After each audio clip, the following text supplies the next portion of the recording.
Ես իմ հաղորդումներում շատ հաճախ եմ անդրադառնում պետական ինստիտուտների անարդյունավետության, որ հիմա կա մեր երկրում, սկսած բանակից, արդարադատություն, շարունակած վերջացած տնտեսությամբ, արտաքին ճակատով ամենուր տեսնում ենք անարդյունավետ կառավարում։ Դա խոստովանում է նաև Նիկոլ Փաշինյանը, որ փաստորեն 7 տարի էքսպերիմենտներ են անում, 7 տարի փորձում են երկրի վրա, ժողովրդի վրա, բայց արդյունքում մնացել են նույն դասարանի վրա։ Թե ինչ եղավ այդ նախորդ էքսպերիմենտները, մենք տեսանք հիմա մեր երկրի վրա, մեր մաշկի վրա զգում ենք։ Հիմա բայց շարունակում են նույն ձևով։ Հիմա ասացեք, խնդրեմ, մեր երկիրը մենք սենց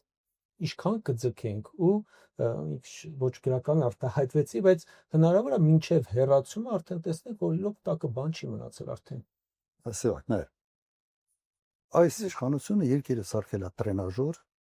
ու 7 տարի է տրենաժորի վրա ինչ որ բաներ անում, փորձեր անում, վերջը տրենաժորն է ջարդվում։ Հիմա էս է վիճակը։ Իրենք ընդունում են, որ մնում են 7 տարի մեկ դասարանում, այդ տգիտության, եթե չեմ ցավում, նույնիսկ ասած չեն, մենք տգետ ենք, հա, տգետ ենք եւ այդը։ Հիմա այդ մարդիկ ընդունում են, որ տգետ են, ընդունում են, որ ձախողման են։ Հիմա իմ բանը առաջարկը հետևյալն է։ Այդ տգիտության կարելի է բան էս էմոջի սարքել, էմոջի։ Բանի կերպարով, Նիկոլ Փաշինյանի կերպարով։ Երբ ուզում ես տգիտություն բառը չօգտագործես, այդ էմոջին դնես, օրինակ iPhone-ներում բանում, էմոջին փայլուն կաշխատի, հատկապես երիտասարդների շրջանում։ Հիմա մի իշխանություն, որ ասում է ես տգետ եմ, ես 7 տարի մի դասարանում եմ մնացել։ Առաջ չգիտեմ մենք որ հիմա ոնց է, առաջ 2-3 տարի որ մնում էին դասարանում, սպեցդպրոց են տա։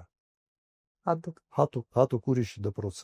ուրիշ կարգի դպրոց էր։ Սրանք մնում են իշխանության եւ ժողովուրդը դա մինչ այսօր հանդուրժում։ Okay, ինքս սրա։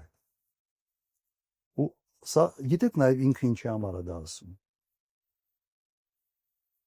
Ես մոտարապես այս վերադառնամ այն թեմային, որ ասել է։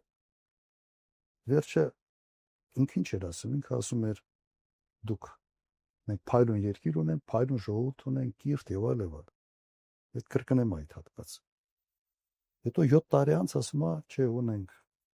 անգրադիետ ժողովուրդ, ձեր աղքատությունը ձեր գլխում է, ունենք փնթի, վախկոտ եւ այլն։ Ինքը ինչ որ ձևի պիտի չարթարացնի ձախողումները։ Հիմա այդ շենքի պատմությունը ես ասացի, որ այդ բանի վրա է գցում, չէ՞,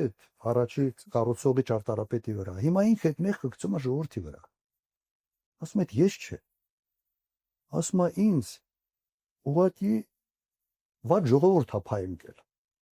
Մեղավորը ես չեմ։ Ինձ փայ ընկել այսօր վատ ժողովուրդ։ Ոնց որ այդ ժողովուրդը դեֆեկտ ունի, բռակ ժողովուրդ է։ Հայաստանի Հանրապետության ժողովուրդ։ Իրականում գործարանային դեֆեկտ ունեցող ղեկավարն է։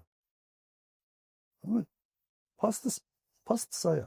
Ես այս երկիրի ղեկավարել եմ 98-2008 թվականների։ Փայլուն ժողովուրդ, աշխատող, աշխատասեր, եւ դա եղել է մեր մրցակցային առավելությունը։ Ոչ մեր աշխարհագրությունն է, ոչ բնական պաշարներն է։ Մեր մրցակցային առավելությունը եղել է մեր վերաբերմունքը մեր ժողովրդի նկատմամբ որպես լավ մասնագիտական բիզնեսի հմտություններ, ճարպիկություն, սա որպես որակ էր։ Եվ հենց այդ ժամանակ օտար երկրյա ներդրումների ծավալը, հայ, մոտավորապես 360-80 ընկերություններ, օտար երկրյա բաժնեն ասող, 2007 թվականին արդեն եղել է մոտ 4000։ Ինչի համար էին գալիս։ Կրկնեմ, մեր մրցակցային առավելությունը եղել է մեր ժողովրդի որակները։ Գնում են արդեն։ Հիմա այս մարդիկ ասում են մեր ժողովրդի որակը։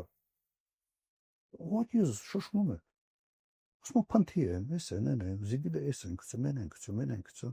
Դու գնա մի հատ Փարիզը երեկոյան ժամը 10-ին դուրս եք փողոցներով քայլել։ Երևանը Փարիզի համեմատ կամ ամեն մի գյուղը Փարիզի համեմատ ավելի մաքուր։ Կամ Փարիզ։ Ինչ է այս ժողովրդի գլխին կապ։ Ինչ է ուզում է ժողովուրդից։ Սկսում էս հիմա պարզումը կրկնեմ, մենք դեֆեկտով ժողովուրդ ենք։ Սա ուզում ես։